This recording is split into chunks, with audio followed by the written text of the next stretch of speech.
आज Doubtnut app download करें। Doubtnut पर अपने सभी गणित, रसायन विज्ञान, भौतिक विज्ञान और जीव विज्ञान के डाउट्स का करो सफाया। बस प्रश्न की फोटो खींचो, एक ही प्रश्न को क्रॉप करो और तुरंत वीडियो सोल्यूशन पाओ। अभी डाउनलोड करें। हेलो एवरीवन, तो हमारा प्रश्न है अपस्थानिक सगर्भताएं जानी जाती हैं। ठीक है, हमारे पास 4 विकल्प दिए गए हैं। पहला विकल्प है सगर्भताएं जिनमें आनुवांशिक विषमताएं हो। दूसरा विकल्प है गर्भाशय के अतिरिक्त भ्रूण का किसी अन्य स्थान पर अंतररोपण।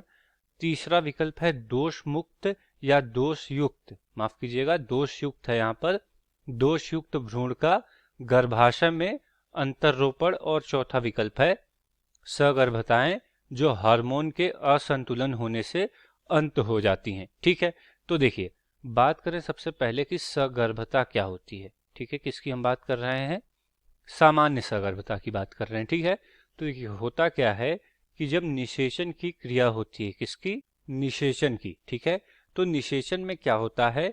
नर युग्मक यानी शुक्राणु और मादा युग्मक यानी अंडाणु का, ठीक है, क्या होता है? संलयन होता है। क्या होता है? संलयन होता है, जिससे कि भ्रूण बनता है। क्या बनता है? भ्रूण बनता है, शिशु बनता है। और भ्रूण का क्या होता है? अंतररोपण होता है। क्या होता है?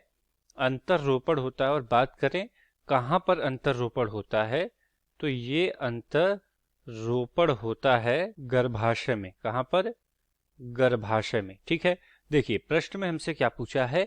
अपस्थानिक सगर्भताएं क्या होती हैं। ठीक है, तो जो सामान्य सगर्भताएं होती हैं, ठीक है, उनका अंतररोपण गर्भाशय में हो रहा है।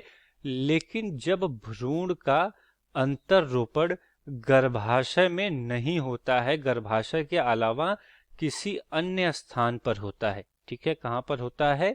अन्य स्थान पर होता है, जैसे कि फैलोपियन नलिका। ठीक है, जैसे उदाहरण के लिए मान लीजिए भ्रूण का रोपण कहाँ हो गया? फैलोपियन नलिका में हो गया। ठीक है, गर्भाशय में नहीं हुआ। ठीक है, तो गर्भाशय को छोड़कर किसी अन्य स्थान पर भ्रूण का अंतररोपण ही क्या कहलाता है? अपस्थानिक सगर्भता कहलाती है। ठीक है, बात करें विकल्पों की, तो पहला विकल्प है सगर्भताएं जिनमें आनुवांशिक विषमताएं हो। ठीक है, तो देखिए अगर भ्रूण का रोपण गर्भाशय में भी हो रहा है, ठीक है, किसमें हो रहा है? गर्भाशय में हो रहा है, तो भी कई बार भ्रूण में क्या होती है? आनुवांशिक विषमताएं होती हैं, यानी आनुवांशिक विकार होते हैं। ठीक है, तो ये विकल्प गलत हो जाएगा। दूसरा विकल्प है गर्भाशय के अतिरिक्त भ्रूण का किसी अन्य स्थान पर अंतररोपण। ठीक है, तो जैसा हमने बताया कि गर्भाशय को छोड़कर मान लीजिए अगर फैलोपियन नलिका में हो गया, किसी अन्य स्थान पर हो गया अंतररोपण, तो उसी को अपस्थानिक सगर्भता कहते हैं। ठीक है, तो ये हमारे प्रश्न का सही उत्तर हो जाएगा, हमारा दूसरा विकल्प। बात करें तीसरे विकल्प की, जो दिया हुआ है दोषयुक्त भ्रूण का गर्भाशय में अंतररोपण। ठीक है, तो देखिए कई बार क्या होता है कि भ्रूण दोषयुक्त होता है, जैसा हमने पहले विकल्प में बताया था कि आनुवांशिक विकार हो सकता है सामान्य सगर्भता में भी। ठीक है, तो ये भी गलत हो जाएगा। चौथा विकल्प भी गलत हो जाएगा, क्योंकि इसमें दिया है सगर्भताएं जो हार्मोन के असंतुलन होने से अंत हो जाती हैं। ठीक है, तो देखिए हार्मोन का असंतुलन होगा तो सामान्य सगर्भता का भी अंत हो सकता है, इसलिए ये विकल्प भी गलत हो जाएगा। धन्यवाद। कक्षा 6 से 12वीं से लेकर नीट, IIT, JEE वो एडवांस के लेवल तक 1 करोड़ से ज्यादा छात्रों का भरोसा। आज ही डाउनलोड करें डाउटनेट ऐप या व्हाट्सएप करें अपने सारे डाउट्स 8400 400 400 पर।